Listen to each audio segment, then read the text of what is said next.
आगे का प्रभाव लौकी हमनी के भोजपुरिया समाज में? देखिए वार्ड काउंसिल का बोला मेहनत बराबर मिलता है, लेकिन अगर जेन्युइन हो तब वार्ड काउंसिल सकता हूँ, लेकिन कुछ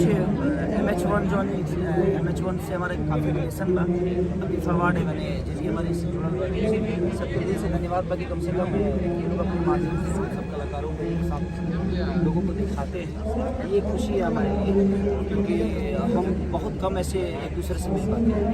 तो यही एक जरिया होता है कि हम एक दूसरे के साथ रह लेते हैं, एक दूसरे के दुख सुख पूछ लेते हैं।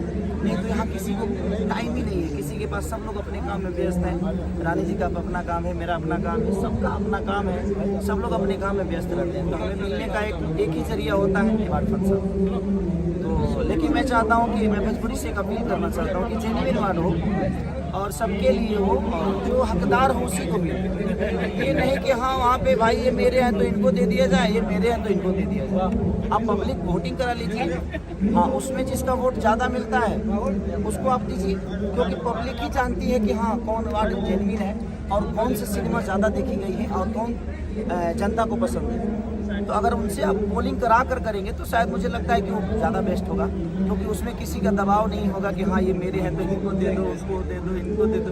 इसी वजह से मैं थोड़ा सा वार्ड फंक्शन से दूर, मुझे लगता है रानी जी भी दूरी हो गई है। काफी दूर हो गई हूँ, बट फीफा से उम्मीद है क्योंकि पहला शो है तो आज हम देखेंगे कि फीफा में क्या क्या होता है। तो आपको तो सबसे बड़ा अवार्ड मिलना चाहिए क्योंकि आपने भोजपुरी को शुरुआत की है, आपने शुरुआत की है। प्यार बना रहे बच्चे। इन्होंने पहला गिट्टी हमारे भोजपुरी में पहला गिट्टी और सीमेंट और अलकतरा अगर बोला जाए भोजपुरी के रोड के लिए तो मनोज भैया ने और रानी जी ने शुरुआत की थी।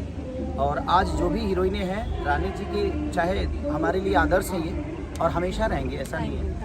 और रानी जी का एक योगदान हमारे भोजपुरी इंडस्ट्री के लिए बहुत बड़ा है, क्योंकि इन्होंने दोबारा अगर लोगों को काम करने का मौका मिला, हीरोइनों को चांस मिला, तो रानी जी का बहुत बड़ा योगदान है। और हम जैसे कलाकारों को अगर हीरो बनने का चांस मिला तो उसमें मनोज भैया का बहुत बड़ा योगदान है।